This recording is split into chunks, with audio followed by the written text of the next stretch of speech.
आज एक्सरसाइज आप लोग का 3.2। पिछले क्लास को थोड़ा सा बताए थे प्रतिस्थापन विधि, ठीक है। आज फिर से आप लोग को क्लियर कर देते हैं।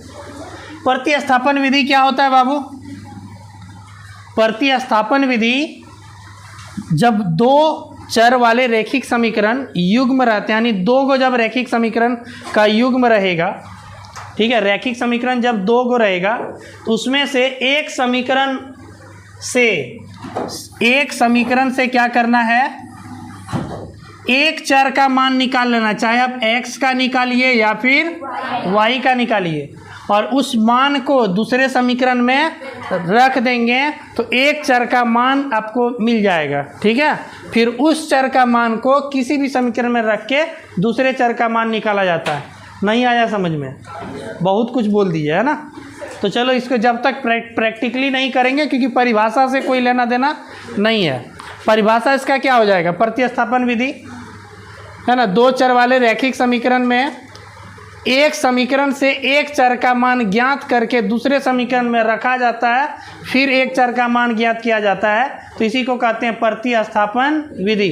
तो हम लोग को उतना परिभाषा से कोई लेना देना नहीं है, हम लोग को क्या करना है, बनाने सीखना है, ठीक है। इसका यूज चैप्टर 3 में ही नहीं, अभी जैसे जाएंगे चैप्टर 5 में भी इसका यूज है ना। चैप्टर 5 के बाद फिर जाएंगे हम लोग चैप्टर 8 में भी यूज है, चैप्टर 9 में भी यूज है, और आगे जब जाएंगे मेंसुरेशन में भी इसका यूज है, यानी इसका हर जगह इसका यूज है, इसलिए इसको सीखना बहुत ही ज़रूरी है, ठीक है।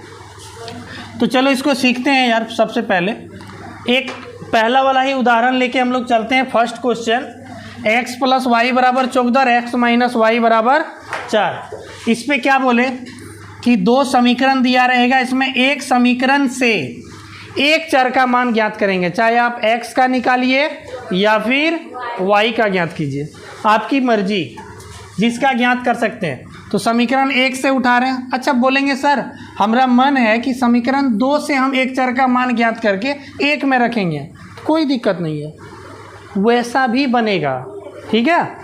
ये नहीं कि हम समीकरण 1 से लेकर के 2 में रख रहे हैं तब ये बनेगा।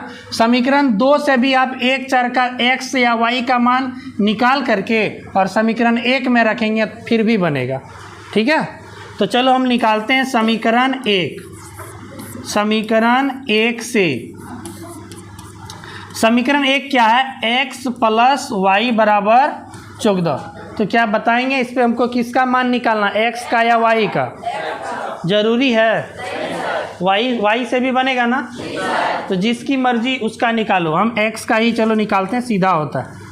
x बराबर ये प्लस y है, उधर जाएंगे तो 14 - y, ठीक है जी।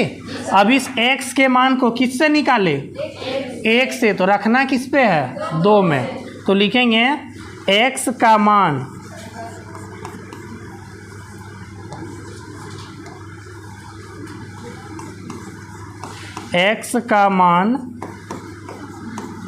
समीकरण 2 में रखने पर, समीकरण 2 क्या है, x - y = 4। लिखो x - y = 4। किसका मान रखना है समीकरण 2 में? समीकरण 2 में किसका मान रखना है जी, x का मान समीकरण 2 में रखने। तो x का वैल्यू क्या है, 14 - y। x का मान कितना है, 14 - y। तो इस x के जगह पर यहाँ हम लोग लिखेंगे 14 - y, और फिर क्या है, -y = 4। अब इसको हल कर देंगे, y का मान निकल जाएगा। कैसे हल होता है, एक तरफ चर को एक तरफ अचर को। ये हो गया 14 माइनस, यहाँ कुछ नहीं है तो 1 है, -1y और -1y -2y बराबर इधर है 4। अब ये +14 है ना, उधर ले जाएंगे तो इधर क्या बचेगा, -2y, 4 - 14। अब देखो यार -2y बराबर क्या हो गया, 4 में 14 घटाएंगे तो -10, 14 में 4 घटेगा 10, लेकिन छोटके में बड़का घटा दें तो माइनस में, ठीक है। अब दोनों तरफ माइनस है, कट गया। अब देखो y का मान 2 यहाँ गुना में है ना, उधर ले जाएंगे तो 10/2 कितना हो गया, y का मान 5। अब y का मान आप समीकरण 1 में रखिए, 2 में रखिए या फिर यहाँ पर रखिए, यहाँ भी रखेंगे तो x का मान निकल जाएगा, ठीक है। तो यहाँ लिख दो अब, चूँकि x बराबर क्या है 14 घटा y, 14 घटा y, तो निकल गया 14 घटा y के जगह कितना रखेंगे 5, x का वैल्यू 9। आंसर हो गया x बराबर 9 और y बराबर 5। बिल्कुल इजी, कोई दिक्कत, ऐसे ही बनाएंगे। चलो चलते हैं दूसरा नंबर सवाल पे। इस पे कन्फ्यूजन क्या है, इसमें x और y नहीं है, x y नहीं है तो क्या है s और t। हम लोग को 2 चर से मतलब है, जरूरी नहीं है कि वो x और y ही रहे, कुछ और भी रह सकता है, a भी रह सकता है, ठीक है। तो कैसे बनाएंगे अब, ठीक है चलो ये चीज़ तो मान लिए कि एगो s है और एगो t है, लेकिन अब यहाँ का है बटे वाला झंझट, s/3 t/2, सीधा सीधा रह था तो बना रहे थे। दिक्कत क्या हो गया, यहाँ पे बटे में है, भिन्न में है, तो भिन्न को कैसे ख़त्म करेंगे। तो आप लोग एलसीएम ले लीजिए, 3 और 2 का 6, जहाँ दिखे भिन्न वाला ऐसे ही कर लेना, ठीक है। 3 दूनी 6, तो यहाँ क्या हो गया 2s, 2 तिया 6, यहाँ क्या हो गया 3t, 3 बार में ना बराबर 6, नीचे में कुछ नहीं तो 1, क्रॉस गुना होती है, 1 से गुना करेंगे तो 2s प्लस 3t बराबर 6 के समीकरण 2। समीकरण 1 से s या t का मान निकाल के इसमें रखें। लिखो क्या लिखना है, समीकरण 1 से, समीकरण 1 क्या है s माइनस t बराबर 3, तो यहाँ पे किसका मान निकालना है, s का ही निकाल लो, s बराबर 3, ये माइनस t है, उधर ले जाएंगे तो अब इस s का मान को किस में रखना है, समीकरण 2 में। क्या लिखेंगे जी, s का मान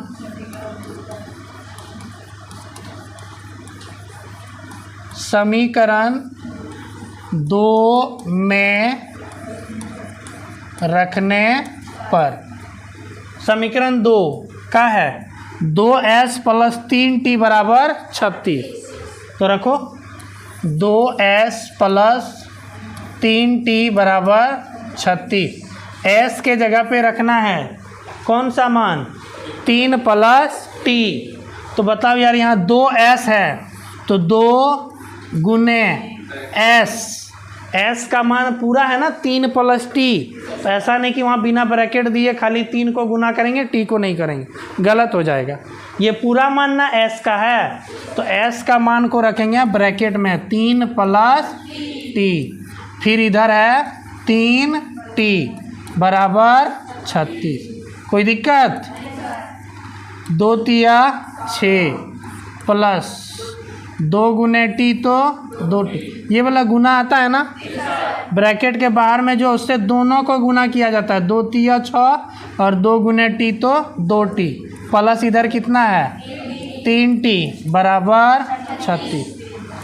अच्छा ये बताओ 2t और 3t कितना t, 5t बराबर, अब ये प्लस 6 उधर ले जाएंगे तो इधर का बचेगा 5t बराबर 36 माइनस 6, तो 5t बराबर कितना हो गया 30, इसीलिए t का मान 30 बटे में 5, इधर गुना में है ना 5, इधर ले जाएंगे तो भाग में, 5 से 5 छके 30, कितना निकला t का मान 6। अब t का मान निकल गया, किसका निकालना s का, s बराबर कौन सी है 3 प्लस t, तो सीधा है।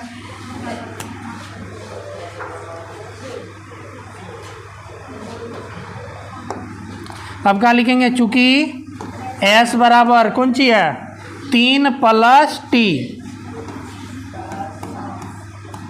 तो रख दो ना, 3 प्लस टी का मान 6, 6 और 3 9। आंसर हो गया s बराबर 9, t बराबर 6। आया समझ में? कोई दिक्कत? इजी है एकदम ना। इससे भी आसान लगेगा आप लोग को विलोपन जब बताएंगे। विलोपन इससे भी आसान है। चलो यार, क्वेश्चन नंबर 3। क्वेश्चन नंबर 3, इसमें भी ये हो गया समीकरण 1, समीकरण 2। अब देखो ये बड़ा मज़ेदार सवाल है। क्यों है मज़ेदार? तो बनाएंगे तब पता चलेगा। ठीक है, क्या है? समीकरण 1 को उठाओ, क्या लिखना है? समीकरण 1 से बनाए थे आप लोग इसे, आया था आंसर? कितना आया? अपरिमित रूप से अनेक हल। हाँ सही है। तब तो लिखेंगे यहाँ 3x बराबर 3 माइनस वाई, उधर जाएगी तो प्लस वाई, इसीलिए x का वैल्यू निकाल लो, गुना में उधर तो भाग में। 3 प्लस वाई बटे में 3, ये x का मान निकल गया।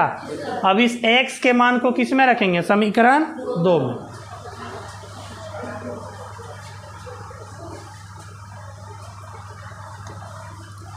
क्या लिखेंगे जी? x का मान समीकरण 2 में रखने पर, समीकरण 2 में रखेंगे 9x माइनस 3y बराबर 9, यही है ना। चलो रखो, 9 गुने x, x के जगह में क्या रखना है? 3 प्लस वाई बटे 3, 3 प्लस वाई बटे 3, यही है ना। अच्छा ये बताओ यार, 9 के साथ ऊपर वाला गुना होगा कि नीचे वाला गुना होगा? हाँ, 9 के नीचवा हम कुछ नहीं तो क्या है? 1 है। तो क्या हम लोग ऊपर और नीचे वाला को गुना करते हैं क्या? नहीं ना, ये ऊपर नीचे वाला कटता है, गुना नहीं होता। आप लोग भिन्न का गुना किए है ना। जैसे इधर है 4/5 गुने 15 बटे यहाँ रहेगा 12, तो बताओ कौन कौन कटेगा? ऊपर और ऊपर ना गुना करते हैं, ऊपर नीचे या कोना कोनी कौन चीज़ होता है? कटता है ना। तो उसी तरह यहाँ भी ये 3 से 9 क्या होगा? कट जाएगा, 3 तिया 9। फिर इधर क्या है? माइनस 3y बराबर 9। ठीक है,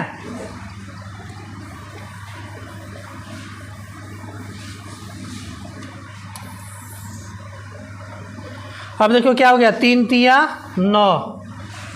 अब ये 3 यहाँ बचा ना ऊपर में, तो 3 से इसको भी गुना करेंगे और 3 से इसको भी गुना करेंगे, तो हो गया 3 तिया 9, 9। फिर बीच में प्लस है,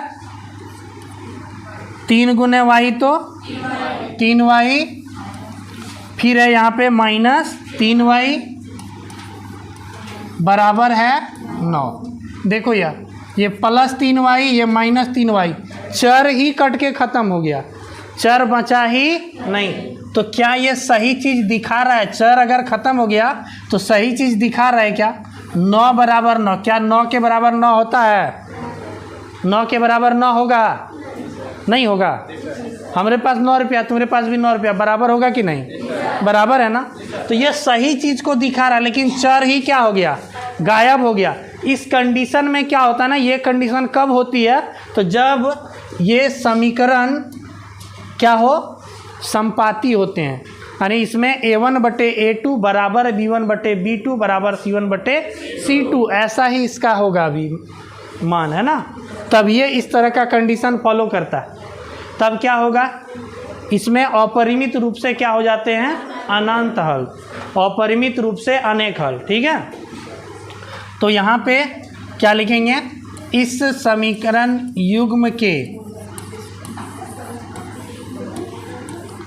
इस समीकरण युग्म के क्या हैं? अपरिमित रूप से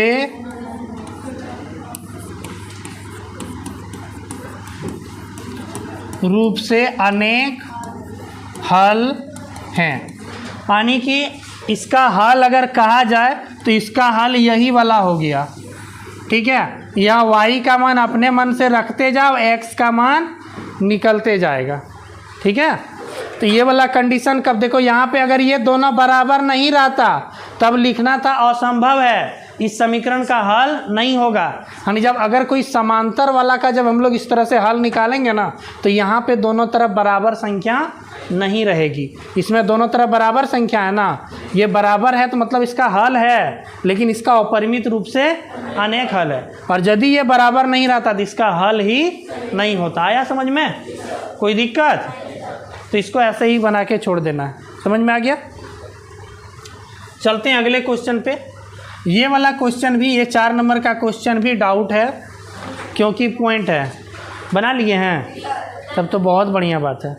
जो बना लिए हैं उसके लिए बहुत ठीक है। देखो यार, अगर हम पॉइंट में ही बनाएंगे, अगर हम पॉइंट में ही इसको बनाएंगे तो ज़रूर बनेगा, लेकिन पॉइंट में बनाने में थोड़ा दिक्कत आएगी। पॉइंट में जोड़ करो, पॉइंट में घटा करो, पॉइंट में गुना करो, हर चीज़ पॉइंट में, ठीक है। सीधा सीधा नहीं लगेगा। इसीलिए इसको क्या करेंगे, देखो यार, हर जगह पे पॉइंट, एक अंक के बाद यहाँ भी एक अंक के बाद यहाँ भी एक अंक के बाद। आपको पता है ना, अगर एक अंक के बाद पॉइंट है, यदि उसको हम 10 से गुना कर दें, यानी 1 शून्य से गुना कर दें, तो यही हो जाएगा 12 गुने 10 120। एक अंक के बाद पॉइंट लगेगा तो कितना हो गया? 12। पॉइंट ख़त्म हो गया ना। कितना आसान है। तो वही काम करना है हमको। तो क्या ये ऐसा हम कर सकते हैं? बिल्कुल कर सकते हैं। अगर हम दोनों समीकरण में अप्लाई कर रहे हैं, है ना, अगर पूरे समीकरण में अप्लाई कर रहे हैं तो ये ऐसा हम कर सकते हैं, ठीक है। तो हम समीकरण 1 को भी हम 10 से गुना कर देंगे और 2 को भी 10 से गुना कर देंगे, ठीक है। अगर हम समीकरण 1 को अगर हम 10 से गुना कर देंगे, 10 से गुना करना मतलब क्या? सिर्फ इसी को करना या पूरे को करना? पूरे को करना, ठीक है। तो 0.2 को जैसे ही 10 से गुना करेंगे, पॉइंट हट के आगे में आएगा, हो गया कितना? 2x। 0.3 को गुना करेंगे, देखो यार 0.3 को किससे गुना करेंगे? 10 से, तो 10 तिया 30। पॉइंट वाला आता है ना सबको, पॉइंट को छोड़ के गुना कर देना यार, ठीक है। पॉइंट को छोड़ के 10 तिया 30, लेकिन एक अंक के बाद दशमलव, तो यहाँ लगा दो, कितना हो गया? 3.0। दशमलव के बाद 0 का कोई वैल्यू नहीं होता है, तो 3 ही लिखेंगे, ठीक है। तो इसको क्या लिखेंगे?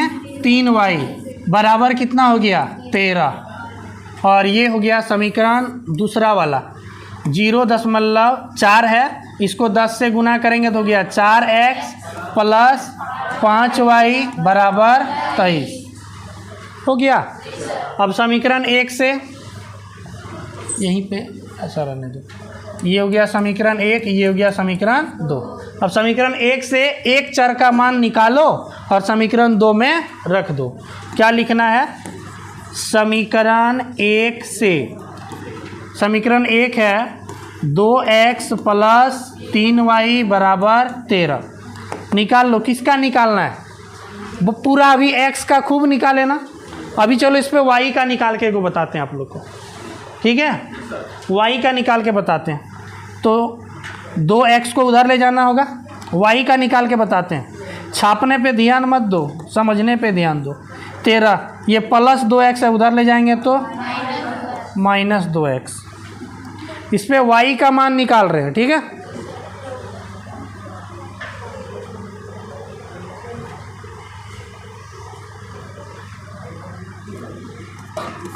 बताओ y बराबर क्या हो जाएगा? 3 गुना में है ना, इधर भाग में 13 घटा 2x बटे में 3। अब इस y के मान को किस में रखना है? समीकरण 2 में। 1 से निकाले ना, रखना किस पे है? समीकरण 2 में। तो लिखिए y का मान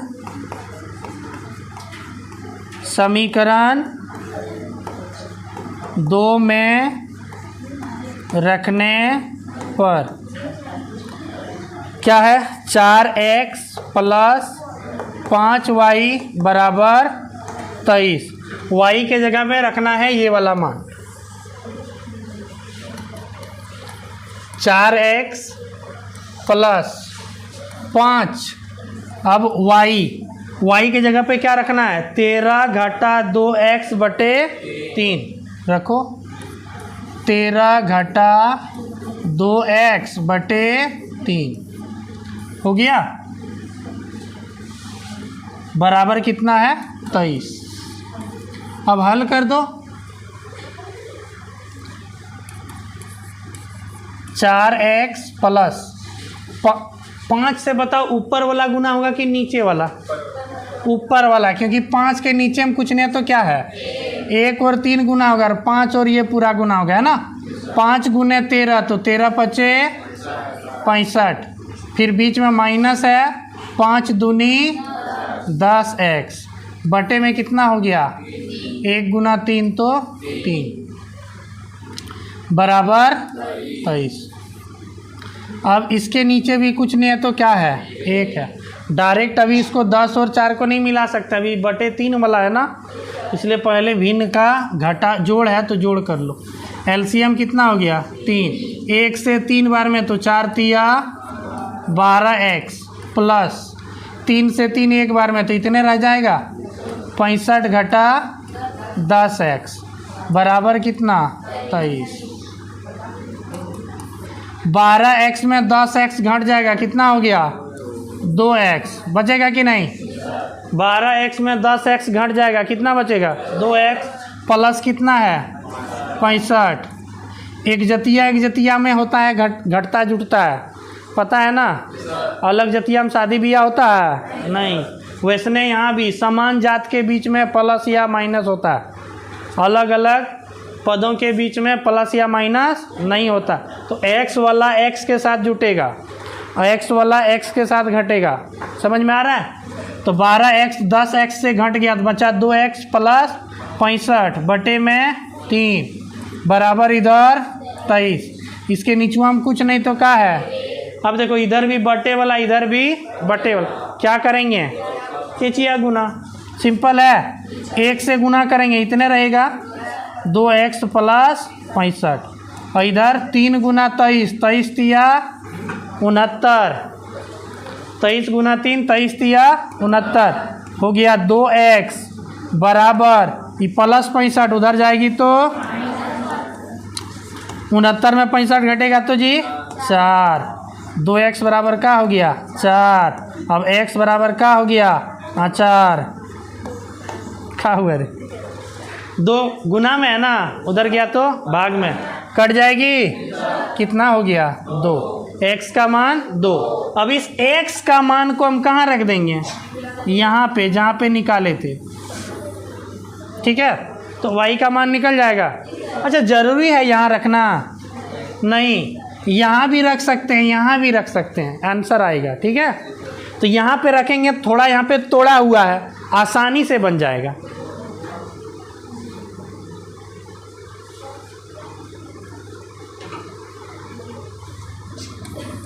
क्या लिखेंगे? चूँकि y बराबर क्या निकालने हैं? y बराबर 13 माइनस 2x बटे 3 रख दो।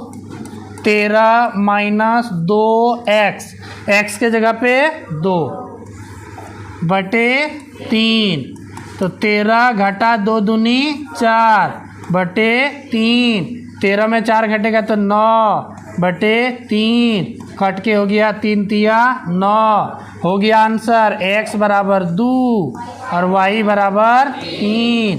ये हो गया आपका फाइनल आंसर। आया समझ में?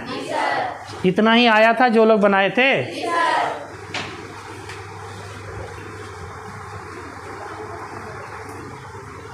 ये रूट वाला में प्रॉब्लम हुआ नहीं? हुआ, यो बना लिए।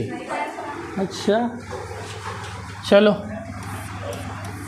समीकरण 1 समीकरण 2 देख के डरना नहीं है, ठीक है। जो डर गया सो मर गया और जो नहीं डरा वो तर गया। चलो यार, समीकरण 1 से जो हम लोग पढ़े हैं वैसा वाला पहले हम लोग लागू करके देखेंगे। नहीं बनेगा तब ना बोलेंगे सर नहीं बना। तो हम लोग सबसे पहले क्या करेंगे, लागू करेंगे जो पढ़े हैं उसको। क्या पढ़े हैं, समीकरण 1 में एक चर का मान ज्ञात करेंगे, उस चर के मान को समीकरण 2 पे रखेंगे, पुट करेंगे, उसके बाद एक चर का मान निकलेगा। ठीक है, चलो क्या लिखना है, समीकरण 1 से, समीकरण 1 है √2x प्लस √3y बराबर 0। x का ही मान निकालना है, √2x बराबर ये प्लस √3y है, उधर जाएगी तो माइनस √3y, 0 का कोई वैल्यू है नहीं, उसको क्या लिखेंगे। ठीक है, अब x का वैल्यू, x बराबर क्या हो गया, माइनस √3y बटे में ये √2 गुना में है ना, उधर जाएगी तो भाग में। अच्छा, बहुत बच्चा लिखने में मिस्टेक करता है, √2y को ऐसे लिख देगा √2y, तो गलत हो जाएगा। क्या है, √2 है खाली रूट में, y है रूट के बाहर, तो रूटवा 2 तक में देना, y को मत घेरना। माने तुम चोर है तो सबको चोर मत बना देना, या तुम बदमाश है, रे चोर नहीं बोले, तुम बदमाश है तो सबको बदमाश मत बनाना। चलो ये हो गया ना x का मान। अब इस x के मान को किस में रखना, समीकरण 2 में। अच्छा सर, हम समीकरण 1 में ही रख देंगे तो क्या हो जाएगा, बोलो, कुछो नहीं होगा, 0 हो जाएगा। ठीक है, इसीलिए हम लोग समीकरण 1 में नहीं रखते हैं, अगले समीकरण में रखते हैं।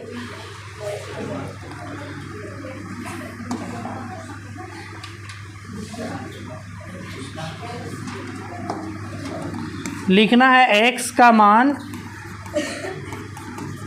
समीकरण 2 में रखने पर। समीकरण 2 क्या है, √3x माइनस √8y बराबर 0। √3x, x के जगह पे क्या रखना है, माइनस √3 बटे √2y बराबर, और क्या है, माइनस √8y बराबर 0। कोई दिक्कत नहीं समझने में, ये पूरा x का मान है, ये पूरा x का मान, √3x माइनस √8y बराबर 0।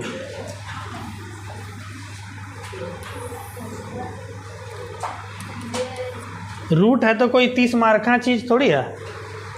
चलो देखो, ऊपर वाला ऊपर से गुना होता है, नीचे वाला नीचे से, √3 गुना होगा तो 3, और माइनस है तो क्या हो जाएगा, -3 बटे में √2 को 1 से गुना करेंगे तो √2 ही रहने वाला है। उसके बाद है y, तो y, और इधर है माइनस √8y, क्या हुआ, नहीं जी, y बाहर में है, रूट वाला गुना रूटे के साथ ना होगा, या फिर y रूट खत्म हो गया ना, गुना हो गया, तो दोनों रूट के अंदर में 3 था और 3 था, जोड़ा लग गया, 3 बाहर निकल गया, रूट खत्म हो गया, y सिर्फ बचा तो y लिख दिए। ठीक है, बराबर इधर 0। अब बताओ, इसके नीचे कुछ नहीं तो क्या है, 1 है, एलसीएम ले लें, √2 और 1 का एलसीएम क्या हो जाएगा, √2।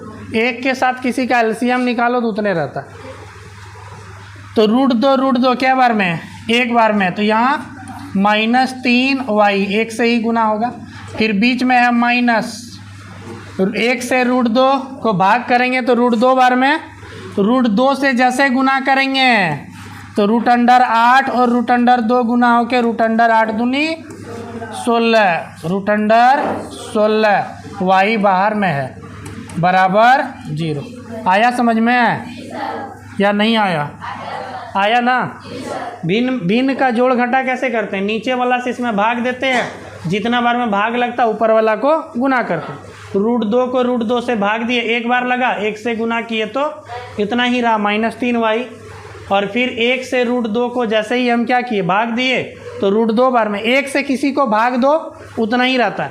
तो √2 से गुना किए तो √8 दूनी 16y। अब 16 का वर्गमूल निकलता है क्या, कितना 4 -3y माइनस ये 4 का वर्गमूल हो जाएगा 4 और 16 का वर्गमूल 4 बटे में √2 बराबर 0। -3y और -4y -7y बटे √2 बराबर 0। 0 के नीचे में कुछ नहीं तो 1 क्रॉस गुना हो जाएगी, 1 से गुना करेंगे इतने रहेगा ना, तो -7y बराबर √2 को 0 से गुना करेंगे तो 0। किसी भी संख्या को 0 से गुना करने पे 0।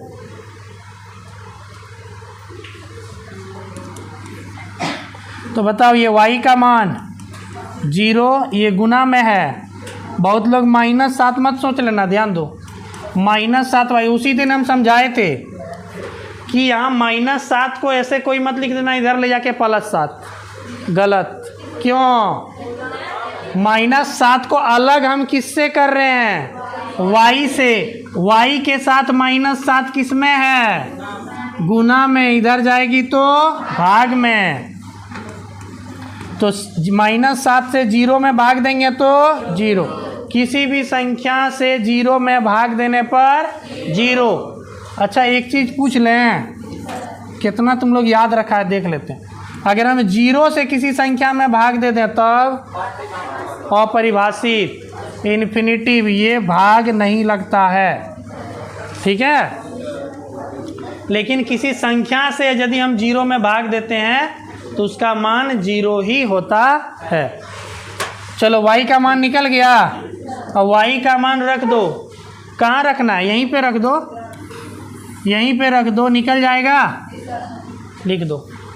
चूँकि x बराबर क्या मान निकाले हैं, -√3y बटे में √2, तो -√3 गुने y के जगह पे क्या रखेंगे 0 और बटे में √2।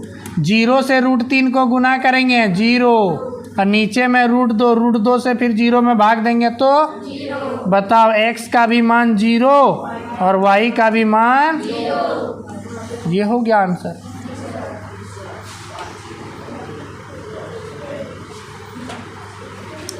प्रिया तुम छापते जा रही है रे, समझ में आ रहा है? हाँ, घर में कौन सी करती है, यहाँ से जाके खुद से नहीं बनाती है। पहले एक्सरसाइज को क्या करना, मैथ क्या है, मैथ प्रैक्टिस की चीज़ है। आप यहाँ बेशक खूब समझो, ठीक है, लेकिन घर पे जाके आपको बनाना पड़ेगा। आप एक्सरसाइज निकालो बुक का और कॉपी में बनाना शुरू करो। जहाँ कहाँ देखो कि नहीं बना, अगर बन गया तब तो आपका कंप्लीट है, ठीक है। लेकिन अगर नहीं बना, कहीं पे त्रुटि रहा, आंसर नहीं मिला, तब वहाँ पे हमारा वाला छपाई देख लेना। हम जो बनाए हैं इसको तब जाके देखना कि हम कहाँ मिस्टेक कर रहे हैं, समझ गए। मैथ को ऐसे प्रैक्टिस करो। चलो ये लास्ट क्वेश्चन है ना, क्वेश्चन नंबर 1 का। हाँ ये लास्ट क्वेश्चन है, क्वेश्चन नंबर 1 का ये लास्ट क्वेश्चन है। देखो यार ये दोनों जो है ना भिन्न वाला है, तो भिन्न वाला बना अभी तो बता दिए थे ना। क्वेश्चन नंबर 2 में ही देखे थे एस और टी वाला को कैसे बताए थे, सेम टू सेम वैसा ही बनने वाला है। क्या करना है, भिन्न को ख़त्म करने के लिए भिन्न का क्या करना है, जोड़ घटा कर लो। इसको उठाओ, इसका एलसीएम लो, कितना हो जाएगा, एलसीएम लेंगे तो 2 और 3 का 6, 2 तिया 6, तो यहाँ 3 से गुना करेंगे, 3 तिया 9x, बीच में माइनस है तो माइनस, 3 दूनी 6, तो यहाँ 5 दूनी 10y बराबर -2। -2 के नीचे में कुछ नहीं तो 1 है, क्रॉस गुना कर देंगे, 1 से गुना करेंगे तो उतना ही रहने वाला है, बराबर 6 दूनी 12, माइनस है तो -12। इसको बना दो समीकरण 1, ठीक है। अब फिर इसको उठा के लाओ, इसका भी एलसीएम लो, इसका भी एलसीएम कितना आने वाला है? 6 ही आने वाला है।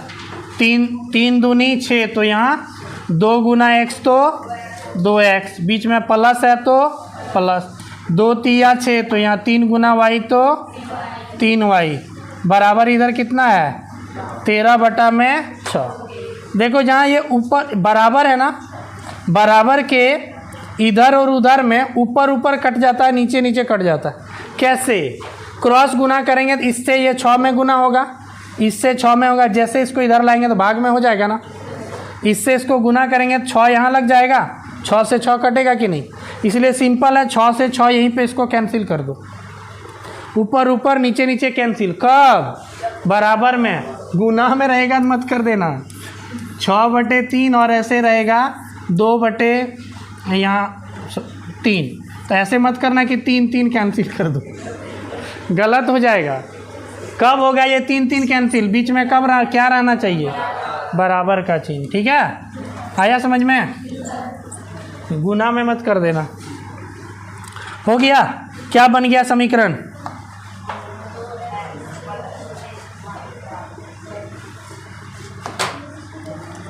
समीकरण बन गया 2x + 3y = 13। ये हो गया समीकरण 2।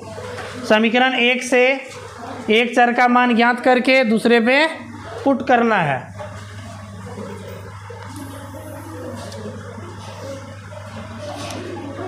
चलो लिखो समीकरण 1 से। अच्छा ऐसा भी तो कर सकते हैं ना, समीकरण 2 से मान निकाल के 1 में रख सकते हैं। ऐसा वाला तुम लोग घर में खूब खेल खेलना, जो बढ़िया से समझ गए वो 2 से निकालना 1 में रखना, 1 से निकालना 2 में रखना, x का निकालना, ठीक है, एक बार y का निकालना, ऐसे करके एकदम पूरा क्लियर हो जाएगा। समीकरण 1 क्या है जी? 9x - 10y = -12। अब इसमें x का मान निकाल लो। 9x बराबर ये -10y उधर ले जाएंगे तो +10y, -12 पहले से है। अब इसीलिए x का मान क्या हो जाएगा? 10y - 12/9। बोलेंगे सर यहाँ -12 पहले था तो पहले क्यों नहीं लिखे? लिख सकते थे, कोई दिक्कत नहीं है, लेकिन क्या हुआ ना, हम पहले प्लस वाला लिखते हैं तो देखने में ठीक लगता है। हम 5 - 2 करेंगे तो बढ़िया लगता है ना देखने में, लेकिन हम ऐसे -2 + 5 करेंगे तो थोड़ा जो जानता है वो बच्चा अकबका जाएगा, अकबकाएगा ना। इसीलिए पहले प्लस वाला लिखते हैं फिर माइनस वाला को।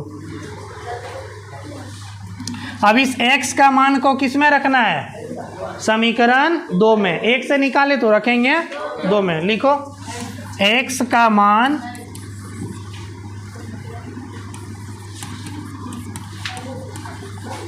समीकरण 2 में रखने पर, गप मत करो बाबू, बस छुट्टी दे ही रहे हैं, अब टेंशन नहीं, जल्दी ही भेज देंगे। 2x + 3y = 13। x के जगह में मान रखो 2 गुना x, x के जगह में क्या रखना है? 10y - 12/9 + 3y = 13। अब चलो ऊपर ऊपर गुना हो जाएगा ना, 10 × 2 10 दूनी 20y - 12 दूनी 24/9 + 3y के नीचे में कुछ नहीं तो 1 = 13।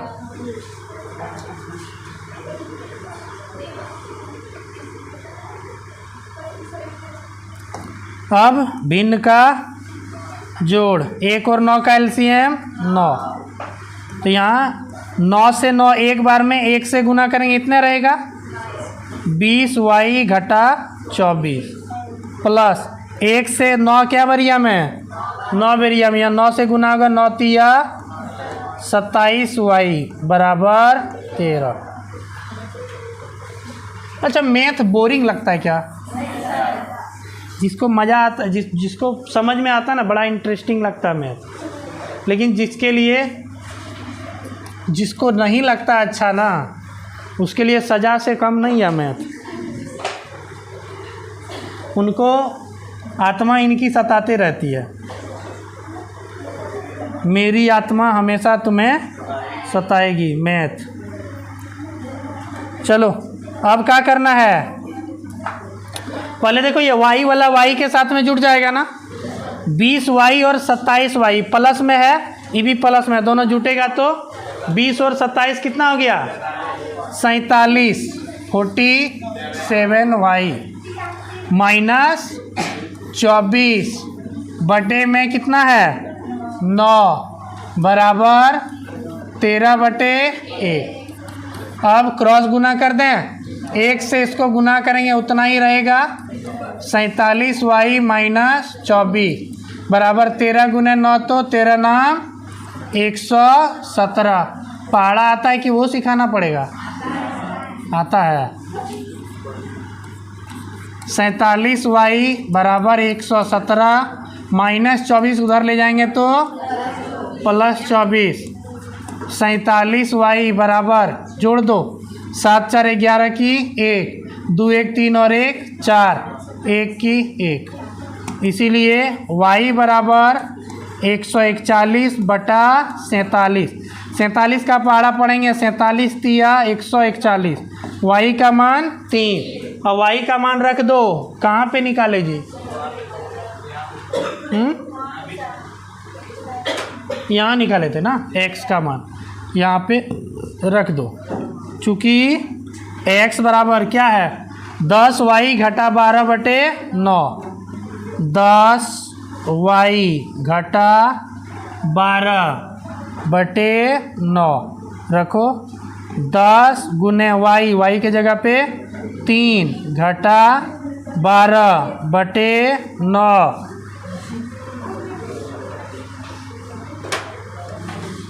कितना हो गया, 10 तिया 30, 10 तिया 30 घटा 12/30 में 12 घटेगा तो 18/9, 9 से 18 2 बार में हो गया 2। आंसर का हो गया x बराबर 2, y बराबर 3 हो गया आंसर। क्वेश्चन नंबर 1 पूरा कंप्लीट। तो आप लोग इसे रिवीजन कर लें, नेक्स्ट क्लास में हम लोग क्वेश्चन नंबर 2 से आगे करेंगे। उम्मीद करते हैं प्रतिस्थापन सभी को बेहतर ढंग से समझ में आ गया होगा। ठीक है, जिसको नहीं आया वीडियो अपलोडेड है या फिर जो क्लास मिस किया वो लोग तो देख ही लेंगे। ठीक है जी, चलो।